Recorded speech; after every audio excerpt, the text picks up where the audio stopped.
Halo, assalamualaikum warahmatullahi wabarakatuh. Jumpa lagi di channel saya nih, Family Bali 67. Kemarin ada yang request tentang gajian saya ya, karena saya sudah menikah sama orang Taiwan, jadi banyak yang kepo tentang gaji saya. Aduh, kalian tuh kepo banget sih. Kepo tentang tentang gajian saya juga. Ada aja pertanyaannya, tapi nggak apa-apa sih. Ini untuk membagi pengalaman saja ya. Mungkin menurut kalian setelah menikah sama orang Taiwan itu akan enakkah, atau gajinya gede kah, atau ya mungkin banyak yang kepo ya, bla bla bla ya. Soalnya kita pribadi orang Indonesia pada kerja di negara Taiwan ya, intinya kan Taiwan kan mesti uangnya banyak kan, seperti itu kan. Jadi guys, menurut saya ya nanti di belakangan saja saya sebutin gajinya saya. Jadi kalian dengerin aja ceritanya saya dulu ya. Jadi kalian itu kalau mau kepo jangan nanggung-nanggung. Jadi saya ceritain aja semuanya gitu, biar kalian tuh nggak terlalu kepo banget gitu loh. Terus mungkin kalian yang enak ya, sudah menikah sama orang Taiwan yang pasti gajinya gede kan gitu lah. Gede dan tidak, menurut saya sih sama aja, karena walaupun kita sudah menikah sama orang Taiwan, kebutuhannya juga sama gitu loh. Ya mungkin jodoh saya orang Taiwan ya, semuanya tuh kalau jodoh tuh kan yang ngatur ya, kita syukurin aja dan kita jalani aja kan gitu. Yang pasti tuh banyak kepo banget. Oke, saya mau ceritain sedikit saja tentang gajian saya gitu. Gajian saya setelah saya menjadi TKW, terus TKW menikah sama orang Taiwan, gajinya pasti gede. Jadi kayak saya kan dulu pernah bikin video ya, kalian kan banyak ya, daripada banyak yang pertanyaan ya, enak sekarang udah menjadi seorang istri Taiwan gitu. Jadi begini, jadi saya tuh di sini kan masih nikahnya tuh kan nikah secara agama, jadi belum secara negara gitu loh.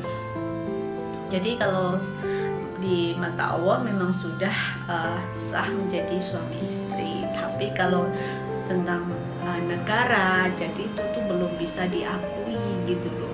Jadi saya pun kalau mempunyai anak belum bisa berani, dikarenakan kalau kita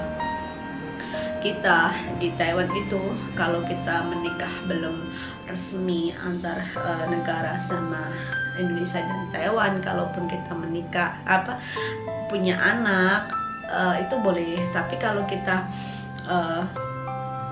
baru menikah agama setelah kita mempunyai anak itu rumit, itu nggak bisa, nanti susah anak saya nanti tuh masuk ke kakaknya, ke bapaknya tuh susah ya. Jadi masuk ke kakaknya orang Taiwan tuh susah. Jadi pada intinya tuh orang Taiwan tuh kalau anak ini diakui sama bapaknya itu memang intinya kita harus menikah sesama dua negara gitu, lebih sahnya seperti itu. Bolak-balik, makanya saya ini kerja di sini, kerja di Taiwan ini masih menggunakan visa kontrak kerja ya, masih menggunakan kontrak kerja. Jadi gajinya itu masih sama dengan kalian gitu loh, paham ya. Jadi kalian juga tidak penasaran lagi di sini satu ya, nanti ada jawabannya. Ada jawabnya, gaji totalnya sebenarnya terus berapa gitu. Kalian masih nanti kepo lagi, tungguin sampai habis. Jadi jangan kemana-mana dulu. Nggak apa-apa kalau nanti nonton ada iklannya di skip juga nggak apa-apa, terserah kalian aja lah, seikhlasnya kalian saja ya.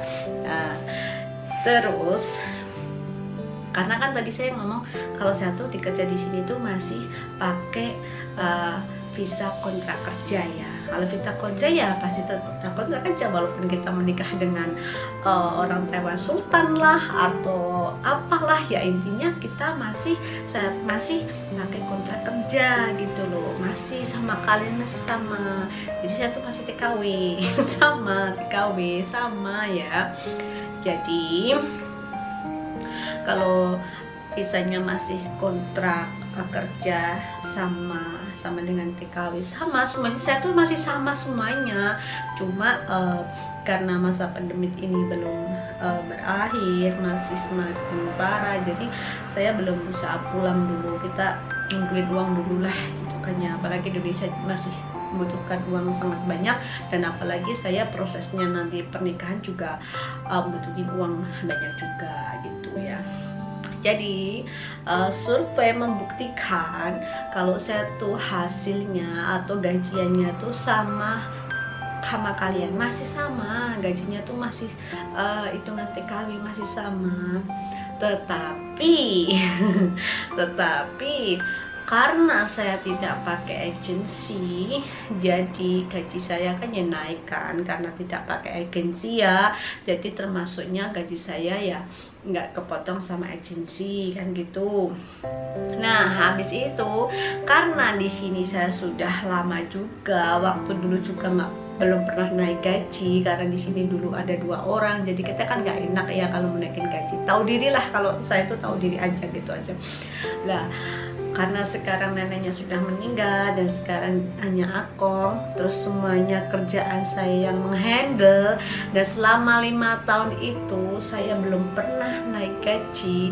Makanya di sini saya nuntut lagi minta naik gaji ya. Jadi totalnya gaji saya, gaji pokok di sini sekitar 22.000 NT ya. Jadi kalau dirupiahin, yuk tepuk tangan, 10 juta 11 juta 12 juta seru kan ya. Saya nggak ada tak tutupin atau gimana, enggak. Jadi jujur saja gaji saya tuh masih standar sama kalian ya, karena saya nggak pakai agensi. Jadi dulu tuh selama di sini 5 tahun itu saya gajinya 19 ya, 19 karena saya nggak pakai agensi, jadi gaji saya tuh 19. Terus neneknya meninggal, hanya sekarang tinggal saya sama akong. Saya mau minta naik gaji karena semua di rumah ini saya yang handle ya, saya handle semuanya ya, dari apapun semuanya kerjaan di rumah sini saya menghandle. Nah, jadinya saya mau minta naikin gaji, saya minta 22 gitu. Nah habis itu majikan saya menyetujui naik gaji 22. Oke, setelah itu ditambahin gaji lembur saya karena saya tidak libur, jadi ditambah lagi 2000 berapa kemarin itu. Jadi gaji total keseluruhan saya itu hampir 24.000 NT ya. Itu yang buat kalian kalau yang pada kepo ya. Jadi gajian saya sekitar berapa? Ayo, sekitar 10 kalau 10 kita ngitungnya kurus saja 10 sekitar 12 13 jadi sekitar 12 juta ya. Enaknya kalau ngitung juta-jutaannya enak banget ya. Gaji gede, kebutuhan pun juga gede karena saya pribadi punya anak 2 cowok semuanya. Alhamdulillah yang pertama sudah lulus sekolah SMK, tinggal 1 ya. Jadi mudah-mudahan 3 tahun ini saya bisa mengumpulkan uang dan bisa pulang nanti bisa ngurusin surat gitu. Jadi yang sudah penasaran, yang kepo kemarin siapa ya, nanti tak cari tuh gini siapa tuh yang orangnya suka mubang itu, nanti lupa ditantumin ya. Jadi gaji saya segitu karena saya belum nikah secara resmi antara Taiwan dan Indonesia, jadi saya gajinya masih segitu gitu. Dan alhamdulillah majikan yang baik gitu. Oke, buat kalian mungkin sudah tidak penasaran lagi tentang gaji saya ya. Gaji TKW setelah menikah menikah orang Taiwan tuh berapa ya? Jadi sebenarnya tuh panjang banget kalau mau diceritain, tapi nggak usah, ini dipotong sedikit saja. Oke, sekian aja video dari saya. Dah itulah tentang yang nanyain request tentang gaji saya. Jadi gaji saya itu 12 juta guys. Oke, sekian aja video dari saya. Terima kasih banget buat kalian yang sudah nonton sampai habis. Ucapin ya terima kasih banget. Assalamualaikum warahmatullahi wabarakatuh.